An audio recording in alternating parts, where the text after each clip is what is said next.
بسم الله الرحمن الرحيم. الحمد لله رب العالمين، والصلاة والسلام على سيد الأنبياء والمرسلين وعلى آله وصحبه أجمعين، أما بعد. وبالسند المتصل منا إلى الشيخ الإمام الهمام الحافظ الحجة أمير المؤمنين في الحديث أبي عبد الله محمد بن إسماعيل بن إبراهيم بن المغيرة بن بردزبة الجعفي اليماني البخاري رحمه الله تعالى أنه قال: باب من قال إن الإيمان هو العمل، لقول الله تعالى: وتلك الجنة التي أورثتموها بما كنتم تعملون. وقال عدة من أهل العلم في قوله تعالى: فوربك لنسألنهم أجمعين عما كانوا يعملون، عن قول لا إله إلا الله. وقال تعالى: لمثل هذا فليعمل العاملون. وبه قال حدثنا أحمد بن يونس وموسى بن إسماعيل قال حدثنا إبراهيم بن سعد قال حدثنا ابن شهاب عن سعيد بن المسيب عن أبي هريرة رضي الله تعالى عنه وعنهم أن رسول الله صلى الله عليه وسلم سئل: أي الأعمال أفضل؟ فقال: إيمان بالله ورسوله. قيل: ثم ماذا؟ قال: الجهاد في سبيل الله. قيل: ثم ماذا؟ قال: حج مبرور.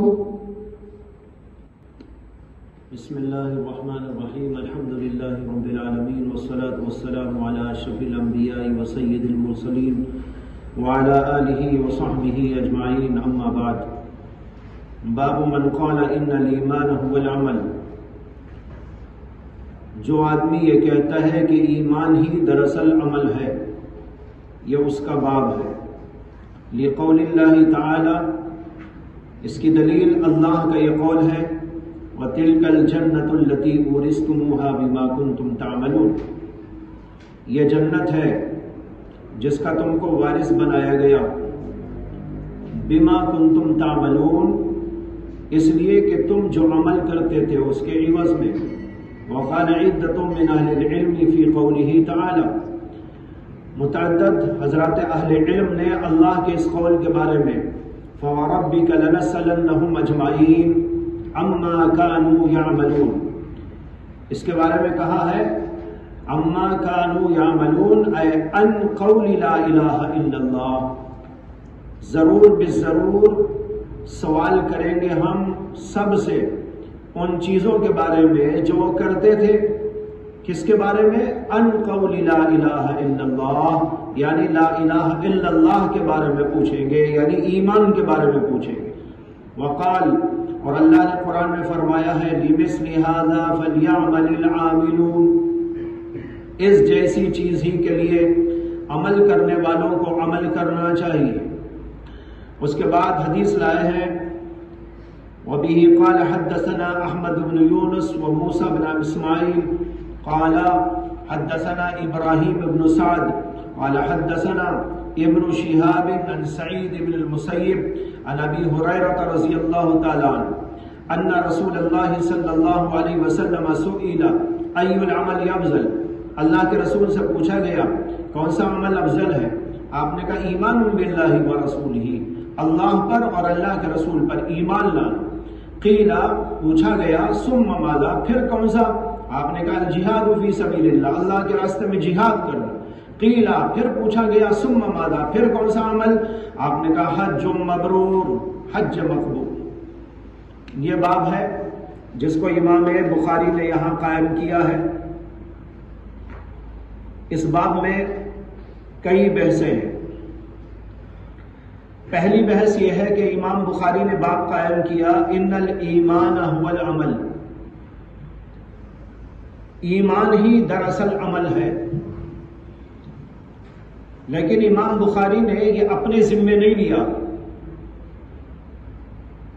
بلکہ اس باب کو کسی اور کے ذمے کر دیا اور باب یوں قائم کیا: باب من قال، یہ اس آدمی کا باب ہے جو کہتا ہے ان الایمان هو العمل، ایمان عمل ہی ہے. اگر امام بخاری کہتے باب ان الایمان هو العمل تو ان کے ذمے ہوتی بات، لیکن امام بخاری نے اپنے ذمے نہیں لیا. انہوں نے کہا کوئی کہنے والا کہتا ہے اس کا باب ہے، وہ جو دلیلیں دے رہا میں ذکر کر دیتا ہوں. اس کی دلیلیں تمہارے سامنے ذکر کر دی جائیں گی۔ ویسے امام بخاری کا بھی مقصد یہی ہے، وہ یہ ثابت کرنا چاہتے ہیں کہ ایمان عمل ہے۔ دوسری بات یہاں پر یہ ہے کہ یہاں عمل سے کیا مراد ہے؟ اس کے اندر شراح کے 3 قول ہیں۔ حضرت علامہ گنگوہی اور علامہ کشمیری کی رائے یہ ہے کہ اس سے مراد عمل قلب ہے، اور عمل قلب وہ تصدیق ہے، لہذا اس کا باب کا حاصل یہ ہوگا ان الایمان هو العمل، کہ ایمان ہی عمل ہے، یعنی عمل قلب ہے، اور عمل قلب تصدیق ہے۔ تو یہ مطلب نکلا کہ ایمان تو تصدیق کا نام ہے۔ یہ وہی بات ہے جو امام اعظم ابو حنیفہ رحمۃ اللہ علیہ کہتے تھے کہ ایمان کیا ہے؟ تصدیق کا نام ہے۔ ہاتھ اور پیر سے کیے جانے والے اعمال کا نام ایمان نہیں ہے، وہ ایمان کا نتیجہ ہے، وہ ایمان کے ثمرات ہیں، وہ ایمان کو تقویت دینے والے افعال ہیں۔ لیکن ایمان جسے کہتے ہیں وہ تو نفس تصدیق کا نام ہے۔ تو علامہ گنگوہی کا اور علامہ کشمیری کا خیال یہ ہے کہ یہاں پر عمل سے مراد امام بخاری کے نزدیک عمل قلب ہے اور وہ تصدیق ہے۔ دوسرا قول علامہ سندھی کا ہے۔ علامہ سندھی کہتے ہیں کہ عمل سے مراد عمل جوارح، ہاتھ پیر سے انجام دیے جانے والے اعمال۔ یہ رائے اوپر کی رائے سے خلاف ہے۔ عام شراح یہاں یہ کہتے ہیں کہ یہاں عمل قلب و عمل جوارح دونوں مراد ہیں، یہ تیسرا قول ہے۔ تو ان الایمان هو العمل کا مطلب ہوا کہ ایمان ہی عمل ہے، چاہے وہ عمل عمل قلب ہو یا چاہے وہ عمل عمل جوارح ہو۔ تیسری بحث یہاں پر یہ ہے کہ امام بخاری کا اس باب کو بیان کرنے سے مقصد کیا ہے، مقصد باب۔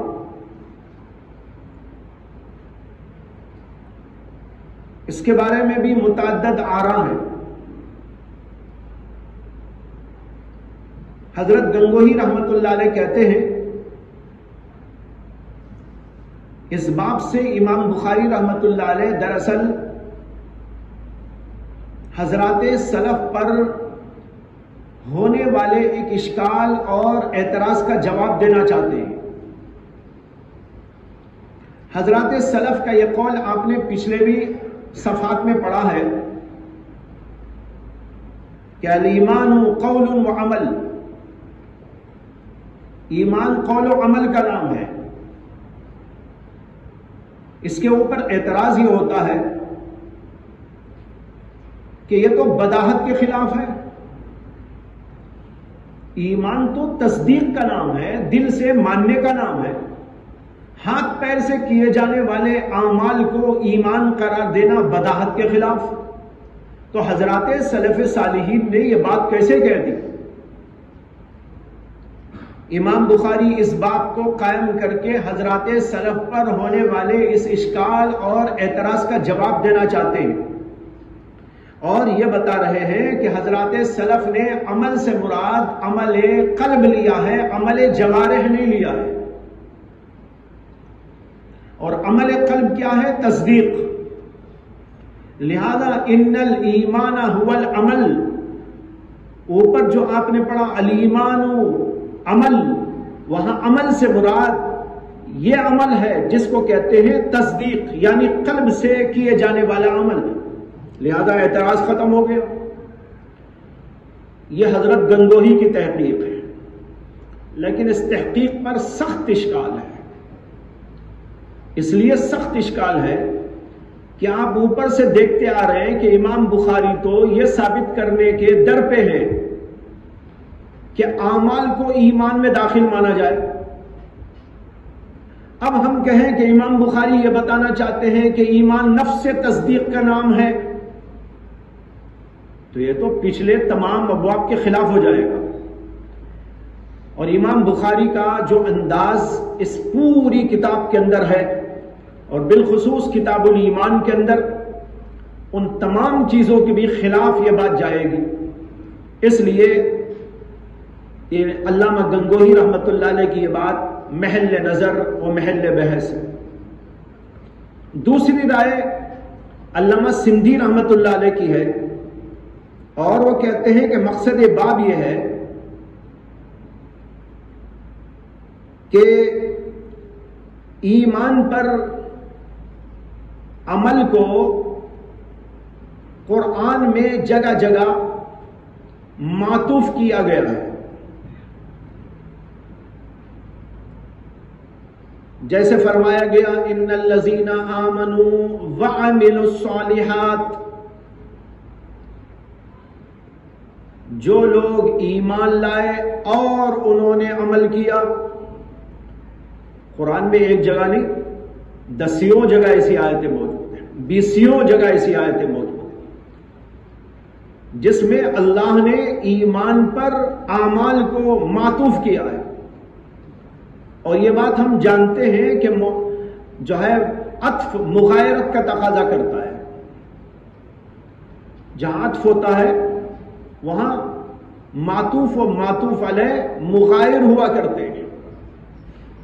لہذا آیتوں سے یہ سمجھ میں آتا ہے جو لوگ ایمان لائے اور انہوں نے عمل کیا، معلوم ہوا ایمان الگ چیز ہے، عمل الگ چیز ہے نا.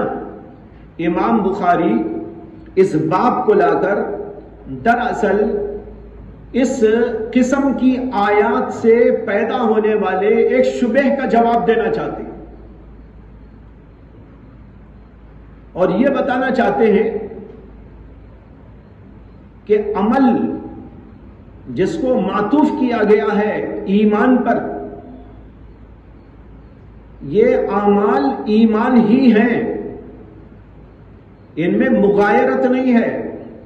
اور جو قرآن کی آیات سے بظاہر مغایرت سمجھ میں آ رہی ہے، یہ مغایرت ایسی ہی مغایرت ہے جیسے کہ انہی آیات میں آگے آپ دیکھ رہے ہیں ان الذین آمنوا وعملوا الصالحات واقاموا الصلاة وآتوا الزکاة. اب کیا آپ یہاں پر کہیں گے ایمان الگ، عمل الگ، عمل صالح الگ، نماز الگ، زکوٰۃ الگ؟ یہاں آپ کہتے ہیں یہ عطف ہو رہا ہے اس طور پر کہ خاص کو عام پر عطف کیا گیا ہے. اس کو کہتے ہیں عطف الخاص علی العام. اسی طریقے پر امام بخاری کہنا چاہتے ہیں ایمان ایک جامع لفظ ہے، اعمال اس کے اندر داخل ہیں، جیسے نماز اس کے اندر ہے، زکوٰۃ اس کے اندر ہے. تو ایمان میں اعمال میں مغایرت نہیں ہے، بلکہ ایمان و اعمال میں عام اور خاص ہونے کی نسبت ہے. اس لیے کہا ان الایمان هو العمل، کہ ایمان بھی عمل ہے، یعنی ایمان کے اندر اعمال داخل ہیں، وہ اس کے مغایر نہیں ہیں. اس کو مغایر نہ سمجھنا چاہیے. تو مغایرت کا جو تصور پیدا ہو رہا تھا اس تصور کی رد کیا انہوں نے کہا نہیں، ایمان و عمل میں مغایرت نہیں، ایمان و عمل میں جو ہے موافقت ہے. تو مغایرت کی نفی کرنے کے لیے اور موافقت اور ایک دوسرے کے ساتھ موانست ہونے کو بیان کرنے کے لیے امام بخاری رحمت اللہ علیہ نے یہ باب قائم کیا. یہ علامہ سندھی رحمت اللہ علیہ کی تشریح. اس میں تیسرا قول عام شراح کا ہے. عام شراح بخاری میں یہ بتایا کہ امام بخاری رحمت اللہ علیہ اس باب سے یہ ثابت کرنا چاہتے ہیں کہ اعمال بھی ایمان میں داخل ہے. جیسے کہ اوپر بھی کئی ابواب اسی طرح کے آپ نے پڑھ لیے، اور یہ پورا کتاب الایمان اسی طرح کے ابواب پر مشتمل ہے. لہذا امام بخاری یہ بتا رہے ہیں کہ ایمان و عمل یہ ایک دوسرے میں داخل ہیں. اعمال کے اندر ایمان کے اندر اعمال داخل ہیں، جیسے کہ نماز داخل ہے، روزہ داخل ہے، اور چیزیں داخل ہیں. جیسے کہ ابواب آپ نے پڑھے وہ ابواب الگ الگ تھے، یہاں پر عمل کا لفظ لا کر تمام اس طرح کے اعمال کو گھیر لیا اور کہا یہ سب کے سب اعمال ایمان کے اندر داخل ہیں. یہ مقصد ہے امام بخاری رحمت اللہ علیہ کا. اس کے بعد اس باب میں امام بخاری رحمت اللہ علیہ نے 3 آیات ذکر کی ہیں. 3 آیات میں سے پہلی آیت ہے وَتِلْكَ الْجَنَّةُ الَّتِي أُورِثْتُمُوهَا بِمَا كُنْتُمْ تَعْمَلُونَ. یہ جنت ہے جس کا تم کو وارث بنایا گیا. بِمَا كُنْتُمْ تَعْمَلُونَ، اس وجہ سے کہ تم عمل کرتے تھے. اس سے استدلال یہ ہے کہ امام بخاری کہنا چاہتے ہیں کہ جنت جو ملتی ہے وہ ایمان سے ملتی ہے. ایمان نہ ہو تو جنت ملے گی؟ جنت نہیں مل سکتی. جنت ملتی ہے ایمان سے، لیکن یہاں اللہ کہہ رہے ہیں بما کنتم تعملون، جو تم عمل کرتے تھے اس کی وجہ سے تم کو جنت دی جا رہی ہے. امام بخاری فرمانا چاہتے ہیں یہاں پر بما کنتم تعملون کے معنی ہے بما کنتم تؤمنون. تم ایمان جو رکھتے تھے اس ایمان کی وجہ سے تم کو دی جا رہی ہے جنت. اور یہ بتانا چاہتے ہیں کہ ایمان کو عمل سے تعبیر کرنے سے یہ ہے مقصد کہ عمل بھی ایمان ہے. اسی لیے اللہ نے بما کنتم تؤمنون کہنے کی جگہ بما کنتم تعملون فرمایا. عمل سے ایمان کو تعبیر کیا. اصل میں کہنا تو تھا بما کنتم تؤمنون، لیکن چونکہ اعمال بھی ایمان میں داخل ہیں اس لیے عمل کا لفظ استعمال کر کے تؤمنون کو یہاں بیان کیا تعملون کے لفظ کے ساتھ، تو معلوم ہوا کہ اعمال بھی ایمان کے اندر داخل ہیں. یہ پہلی آیت. لیکن اس پہلی آیت میں 2 بحثیں ہیں. امام بخاری کا جو مقصد وہ تو آپ کے سامنے آ گیا، اس کے علاوہ 2 باتیں اور ہیں ضمنی. ایک بات تو یہ ہے کہ اس کے اندر جنت دیے جانے کو میراث کے لفظ سے تعبیر کیا گیا ہے. تِلْكَ الْجَنَّةُ الَّتِي أُورِثْتُمُوهَا، یہ جنت جس کا تم کو وارث بنایا گیا. سوال یہ پیدا ہوتا ہے کہ جنت کے دینے کو میراث سے کیوں تعبیر کیا؟ کیا جنت ہم کو میراث میں مل رہی ہے؟ میراث کسے کہتے ہیں؟ جیسے باپ کا انتقال ہو گیا تو اس کی پراپرٹی بچوں کو منتقل ہوتی ہے. شوہر کا انتقال ہوا تو اس کی پراپرٹی اور اس کی چھوڑی ہوئی چیزیں اس کی بیوی کو ملتی ہیں. بیوی کا انتقال ہو جائے تو شوہر کو ملتی ہے. ماں باپ کا انتقال ہو جائے تو بچوں کو ملتی ہے. بچوں کا انتقال ہو تو ان کے جو ہے ماں باپ کو بھی ملتی ہے. یہ ہوتا ہے میراث. جنت کیا میراث میں مل رہی ہے ہم کو؟ یہ اشکال ہے. اس اشکال کے متعدد جوابات دیے گئے. عام جواب اس کا یہ ہے کہ جنت کا لفظ میراث کا لفظ یہاں پر مجازن عطا کے معنی میں ہے. اورثتموہا معنی اوتیتموہا، وراثت میں دینے کا مطلب دینا. لیکن اس پر سوال یہ پیدا ہوگا کہ پھر اوتیتموہا کیوں نہیں کہہ دیا گیا؟ میراث کے لفظ سے تعبیر کیوں کیا گیا؟ اس کی وجہ یہ ہے کہ میراث جب ملتی ہے تو میراث دائمی طور پر ملتی ہے. میراث دائمی طور پر ملتی ہے. جیسے باپ کے انتقال پر بیٹوں کو جو اس کی پراپرٹی میں ملتا ہے یا بیٹیوں کو جو ملتا ہے وہ ہمیشہ ہمیشہ کے لیے مل جاتا ہے. ایسا نہیں کہ بھئی چند دن ملے پھر چھین لیا جائے. اسی طرح اللہ لفظ میراث لا کر بتانا چاہتے ہیں جیسے میراث میں کوئی چیز ہمیشہ ہمیشہ اور دائمی طور پر دے دی جاتی ہے اور مل جاتی ہے، اسی طریقے پر جنت تم کو دی جائے گی تو ہمیشہ ہمیشہ کے لیے دے دی جائے گی. بعض علماء نے کہا کہ یہاں پر عطا کو میراث سے تشبیہ دیا گیا ہے، اور اس کی وجہ بھی وہی ہے جو ابھی عرض کی گئی کہ میراث دائمی طور پر ملتی ہے، اسی طرح جنت بھی مومنوں کو ہمیشہ ہمیشہ اور دائمی طور پر مل جاتی ہے۔ اور دوسرا یہ ہوتا ہے کہ میراث میں جو چیز ملتی ہے اس چیز میں تصرف کا کلی اختیار اس کو ملتا ہے، جو چاہے کرے، بیچ ڈالے، رکھ لے، کچھ کر لے۔ اسی طریقے پر جنت جب آدمی کو دے دی جائے گی تو جنت کا اختیار بھی اس کو دے دیا جائے گا کہ وہ جس طرح چاہے اس میں رہے اور تصرف کرے اور کھائے اور پیے، جو چاہے، یعنی اس کو اس کی پراپرٹی کے طور پر دے دیا جائے گا، کبھی اس سے چھینا نہیں جائے گا۔ یہ تو ہوتا ہے نا کچھ دنوں کے لیے دے دیا جائے، یا نہیں تو عاریتاً دے دیا جائے۔ کوئی سمجھ سکتا تھا کہ بھئی اللہ ہم کو جنت میں بھیجیں گے اور ہم وہاں پر رہیں گے، لیکن رہنے کے باوجود ہم اس کے مالک نہیں ہوں گے۔ رہنا تو ہے، ٹھیک ہے، جیسے ہم مدرسے میں رہ جاتے ہیں، لیکن مدرسہ آپ کی تو پراپرٹی نہیں، نہ میری نہ میرے باپ کی۔ آنا ہے، رہنا ہے، جو کچھ کرنا ہے کرنا ہے۔ اسی طرح کوئی سمجھ سکتا تھا کہ بھئی اللہ ہمیں جنت دیں گے اور کہیں گے جنت میں رہو، لیکن ہمارا کیا اختیار؟ اللہ نے کہا نہیں نہیں، میراث کے طور پر تم کو دی جائے گی، یعنی تمہاری کلی پراپرٹی بنا دی جائے گی اور تمہیں اس کے اندر کلی اختیار دے دیا جائے گا۔ اس کے لیے یہ لفظ میراث استعمال کیا گیا۔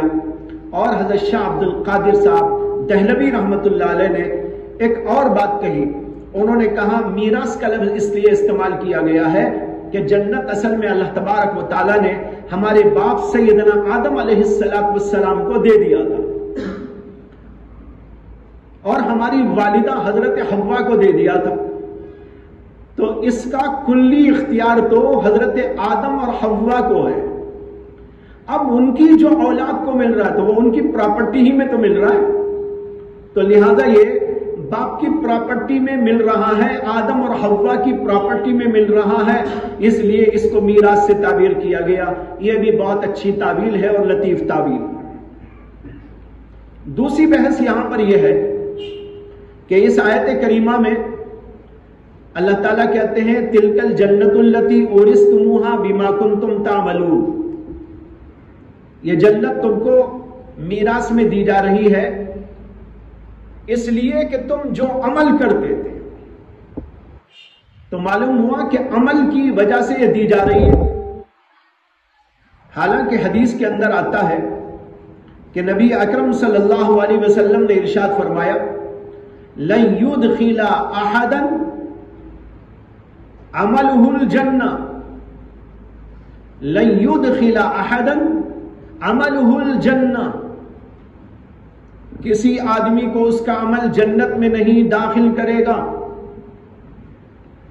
کسی کے عمل سے کوئی جنت میں داخل نہیں ہوگا۔ حضرات صحابہ کرام نے عرض کیا ولا انت یا رسول اللہ، آپ بھی نہیں داخل ہوں گے؟ آپ نے کہا لا ولا انا، ہاں میں بھی نہیں داخل ہوں گا، الا ان یتغمدنی اللہ بفضلہ وبرحمتہ، مگر یہ کہ اللہ اپنی رحمت اور اپنے فضل سے مجھ کو ڈھانپ لے۔ تو مطلب یہ ہوا کہ اللہ کے فضل سے جنت میں جاتا ہے آدمی، اللہ کی رحمت سے جاتا ہے۔ جیسے بعض احادیث کے اندر یہ واقعہ آیا ہے کہ ایک آدمی تھا جس نے 500 برس عبادت کی اور پلک جھپکنے کی دیر بھی کبھی نافرمانی نہیں کی۔ جب اس کا انتقال ہو گیا اللہ کے دربار میں اس کو پیش کیا گیا، اللہ تعالیٰ نے کہا جا میں نے اپنی رحمت سے تجھے بخش دیا۔ اس کے دل کے اندر وسوسہ پیدا ہوا، اس نے کہا اللہ کہہ رہے میں نے اپنی رحمت سے بخش دیا، میں نے 500 سال جو عبادت کی وہ کہاں گئی؟ میری عبادت کا کوئی صلہ نہیں، میری نمازوں کا، میری تہجد گزاریوں کا، میرے ذکر و اذکار کا، میرے وظائف کا، اس کا کوئی ذکر نہیں۔ اللہ کہتے ہیں جا میں نے تجھے اپنی رحمت سے بخش دیا اور جنت میں چلا جا۔ وسوسہ پیدا ہوگا، اللہ وسوسوں کو بھی جانتے ہیں۔ اللہ تبارک و تعالی فرشتوں سے فرمائیں گے کہ ذرا اس آدمی کو جہنم کے علاقے کی سیر کرا دو، جہنم کی نہیں، جہنم کے علاقے کی۔ علاقہ تو پتہ نہیں کتنا بڑا ہوگا، جہنم تو بہت بڑی ہے۔ تمام جہنمیوں کو جہنم میں ڈالنے کے باوجود بھی جہنم اتنی بڑی ہوگی، اتنی عظیم ہوگی کہ اللہ تعالیٰ کہتے ہیں یوم نقول لجہنم هل امتلأت وتقول هل من مزید، وہ کہے گی هل من مزید، هل من مزید، اور ڈالو اور ڈالو اور ڈالو، جتنے چاہے ڈال سکتے ہیں۔ یعنی سارے جہنمی جہنم میں چلے جائیں گے تب بھی خالی رہے گی، اتنی بڑی اللہ نے جہنم بنائی۔ تو علاقہ پتہ نہیں کتنا ہوگا، صرف اس ایریا میں، جہنم کے ایریا سے اسے ذرا گزار کے لاؤ۔ اور وہ جہنم کی طرف چلیں گے، اس کا رخ کرتے ہی پسینے میں شرابور ہو جائے گا، ذرا دو قدم آگے بڑھتے ہی پیاس شدید لگنے لگے گی، اور ذرا آگے بڑھے گا حلق میں کانٹے پڑ جائیں گے، اور وہ کہے گا ہانپتے کانپتے ارے مجھے پانی چاہیے، ارے مجھے پانی چاہیے۔ فرشتے کہیں گے ارے بھائی یہ تو جہنم کا علاقہ ہے، جہنم کے علاقے میں مائے حمیم ملے گا، مائے بارد نہیں ملے گا۔ ٹھنڈا پانی یہاں کہاں، یہ تو گرم ایریا ہے۔ دنیا میں بھی بعض گرم ایریا ہوتے ہیں، وہاں پر جا کر دیکھیے کہ وہاں کا پانی کیا حال کا ہوتا ہے۔ بغیر گرم کرے خود اتنا گرم آتا ہے کہ آدمی اس میں نہائے تو بھی جل جائے، ایسے علاقے ہیں۔ عرب کے علاقے میں بھی اتنا گرم ہو جاتا ہے پانی کہ جو ہے اوپر گرم ہوا پانی یوں ہی آپ نہائے تو برداشت نہ کر پائے۔ اور جو ٹھنڈے ایریا ہوتے ہیں وہاں پر اتنا ٹھنڈا بغیر فریج کے اتنا ٹھنڈا ہوتا ہے، فریج وہاں پر بیکار ہے۔ جیسے کشمیر میں چلے جائیے، اتنا ٹھنڈا پانی، ہاتھ ڈالتے ہی سے معلوم ہو گیا کہ ہاتھ سن ہو گیا ہے۔ تو وہ تو جہنم کے ایریا، فرشتے کہیں گے یہاں پر مائے بارد نہیں ہے، یہاں تو مائے حمیم ملے گا۔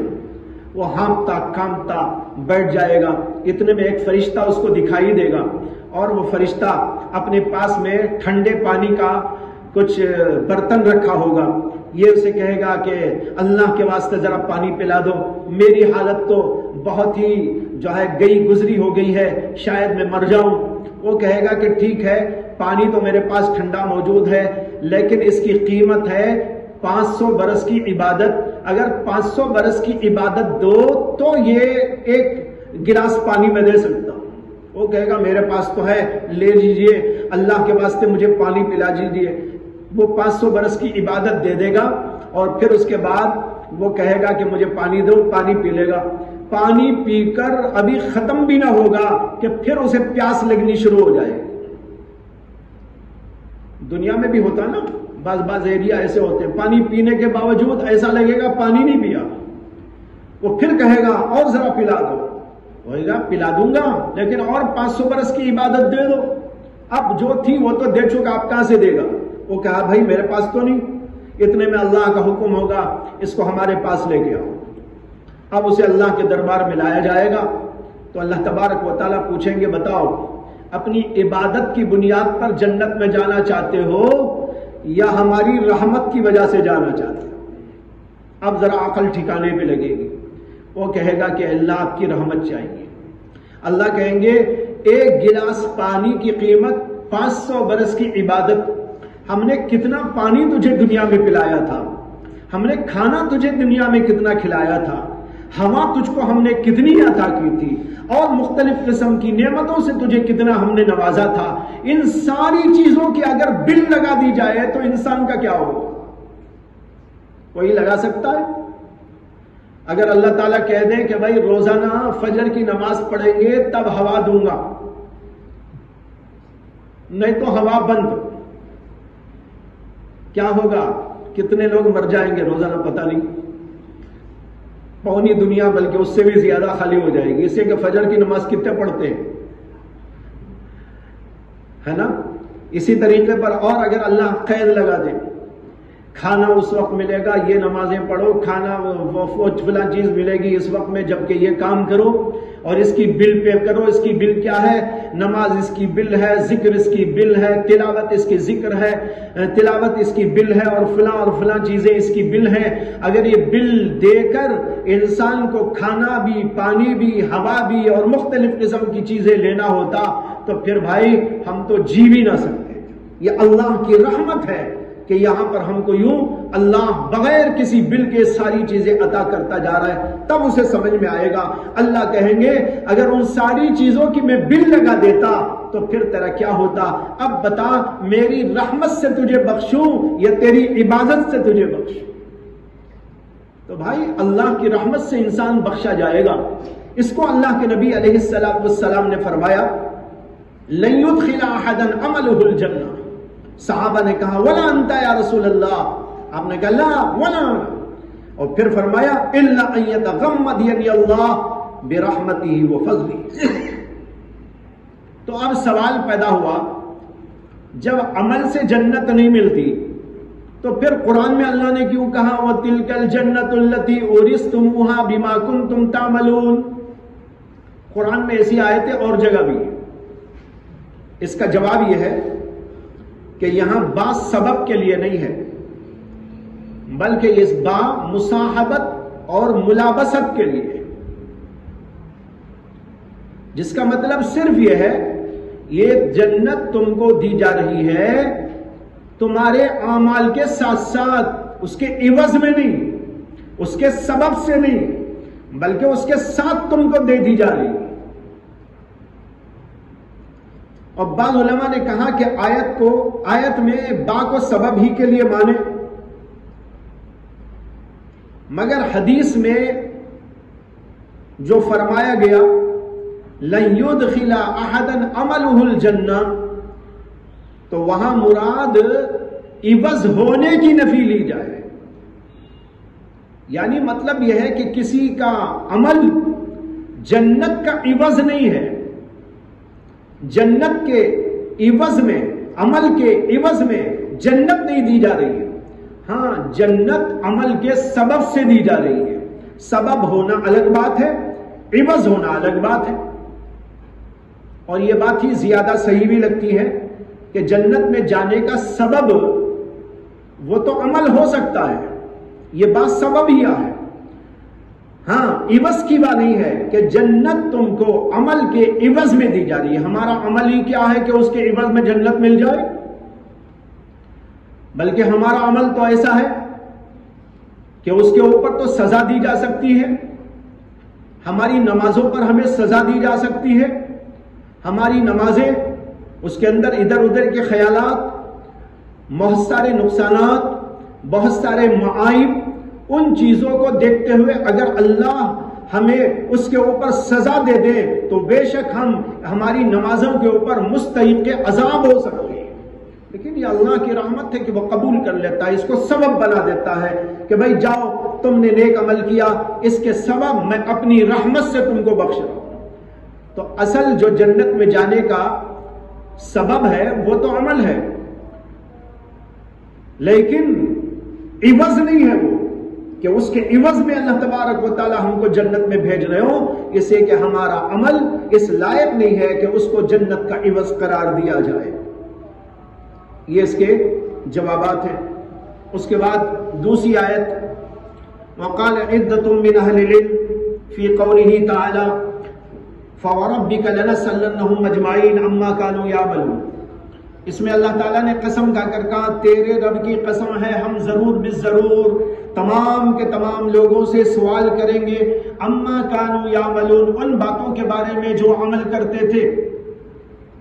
بہت سارے اہل علم نے اس کی تفسیر میں کہا ان قول لا الہ الا اللہ، اما کانو یعملون کی تفسیر ہے عمل کیا ہے؟ وہ عمل ہے لا الہ الا اللہ۔ امام بخاری کہنا چاہتے ہیں اللہ جو سوال کریں گے وہ ایمان کے بارے میں سوال کریں گے، لا الہ الا اللہ کے بارے میں سوال کریں گے کہ تم ایمان رکھتے تھے کہ نہیں رکھتے تھے، لیکن اس ایمان کو اللہ نے تعبیر کیا عمل سے، عمل سے تعبیر کرنے سے سمجھ میں آیا اعمال بھی ایمان میں داخل ہیں، یہ ہے امام بخاری کا استدلال. جیسے کہ پہلے تھا نا اسی طرح کا استدلال یہاں پر بھی ہے. یہ بعض اہل علم کا خیال ہے کہ یہاں پر لا الہ الا اللہ کے بارے میں پوچھو گی، لیکن جمہور تو کہتے ہیں کہ ہر قسم کی چیزوں کے بارے میں سوال ہوگا. ایمان کے بارے میں بھی ہوگا، نماز کے بارے میں بھی ہوگا. احادیث کے اندر تو صراحت ہے کہ مختلف اعمال کے بارے میں سوال کیا جائے گا، بلکہ یہ بھی ہے حدیث کے اندر سب سے پہلے جس چیز کا سوال ہوگا وہ نماز کے بارے میں سوال ہوگا. اگر نماز کے بارے میں ٹھیک ٹھیک جواب دے گیا آگے بھی گاڑی اس کی چل جائے گی. اگر نماز ہی کے مسئلے میں اٹک جائے گا تو اگلے مراحل کے اندر تو اور زیادہ اٹک آ جائے گی. تو معلوم ہوا کہ عمل سے مراد یہاں ایمان بھی ہے، اعمال بھی ہے. اعمال و ایمان سب کے بارے میں سوال کیا جائے گا. اور آگے ایک اور آیت پیش کی ہے لِمِثْلِ هَذَا فَلْيَعْمَلِ الْعَامِلُونَ. اس جیسی چیز کے لیے، اس سے پہلے إِنَّ هَذَا لَفَوْزُ الْعَظِيمُ، یہ بہت بڑی کامیابی ہے کہ جنت کسی کو مل جائے. اور اس کے بعد میں کہتے ہیں لِمِثْلِ هَذَا، اس جیسی چیز یعنی جنت کے لیے عمل کرنا چاہیے عمل کرنے والوں کو.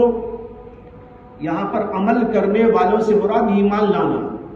فَلْيُؤْمِنُ الْمُؤْمِنُونَ، امام بخاری کے طرز کے مطابق فَلْيَعْمَلِ الْعَامِلُونَ اے فَلْيُؤْمِنُ الْمُؤْمِنُونَ.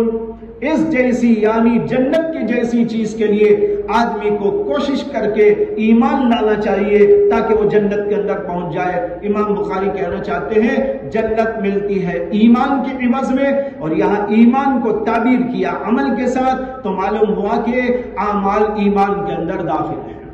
لیکن ساری بحثوں کو اوپر آپ نے اچھی طرح پڑھ لیا ہے، سمجھ لیا ہے، اور یہ بتا دیا گیا ہے کہ اعمال ایمان کے اندر داخل ہونے کا ایک مطلب تو یہ ہے کہ اس کے اصلی جز کے طور پر داخل ہو، یہ مراد نہیں ہے، بلکہ دوسرے یہ اس کا مطلب ہوتا ہے کہ یہ عمل داخل ہے ایمان کے اندر بطور جز تکمیلی، جز تحسینی، جز تقویمی کے طور پر نہیں، بلکہ جز تحسینی و تکمیلی کے طور پر داخل ہے. ہم علماء عام طور پر یہاں پر بحث کرتے ہوئے یہ ساری بحثیں بیان کرتے چلے آتے ہیں، اور ہر جگہ بیان کرنے کی ضرورت نہیں ہوتی. اوپر جو باتیں بیان کی گئی اس کو یہاں سمجھنے کی کوشش کریں. اس کے بعد حدیث پاک ہے جس سے امام بخاری وہی مقصد حاصل کرنا چاہتے ہیں. حضرت ابو ہریرہ نے کہا ان رسول اللہ صلی اللہ علیہ وسلم سئل، اللہ کے رسول سے پوچھا گیا ای العمل افضل، بہترین عمل کون سا ہے؟ آپ نے کہا ایمان باللہ ورسولہ. دیکھو عمل کا سوال ہے، جواب میں ایمان آ رہا. معلوم ہوا کہ ایمان بھی عمل ہے. ان الایمان هو العمل، باب قائم کیا تھا، اور یہ حدیث اس کی صریح دلیل ہے. اللہ کے نبی سے پوچھا جاتا ہے ای العمل افضل، کون سا عمل سب سے افضل؟ اللہ کے نبی کہتے ہیں ایمان باللہ ورسولہ، اللہ اور رسول پر ایمان لانا سب سے بہترین اور افضل عمل ہے. معلوم ہوا ایمان بھی عمل ہے. آپ سے پھر پوچھا گیا کون سا؟ آپ نے کہا جہاد فی سبیل اللہ. پھر پوچھا گیا کہ پھر کون سا؟ آپ نے کہا حج مبرور. اور یہ بات پہلے گزر چکی ہے. اللہ کے نبی سے اسی طرح کے سوالات کیے گئے، آپ نے الگ الگ انداز کا جواب دیا، کہیں کچھ فرمایا کہیں کچھ فرمایا. کہیں پوچھا گیا تو آپ نے کہا المسلم من سلم المسلمون من لسانہ ویدہ، سب سے افضل عمل یہ ہے کسی کو تکلیف نہیں دینا. کبھی پوچھا گیا تو آپ نے فرمایا سب سے بہترین عمل کیا؟ آپ نے کہا الصلاۃ لوقتہا، نماز وقت پر پڑھنا. کبھی پوچھا گیا تو اللہ کے رسول علیہ السلام نے فرمایا کہ اطعام الطعام والسلام علی من عرفت ومن لم تعرف، کھانا کھلانا اور سلام کرنا اس کو بھی جن کو جانتے ہو اور جن کو نہیں جانتے. یہ مختلف قسم کے سوال، ایک ہی سوال کے مختلف جوابات. وہاں پر میں نے بتا دیا تھا جوابات کا یہ اختلاف مختلف وجوہات سے ہوا ہے، تفصیل اوپر عرض کر دی گئی تھی. وآخر دعوانا ان الحمد للہ.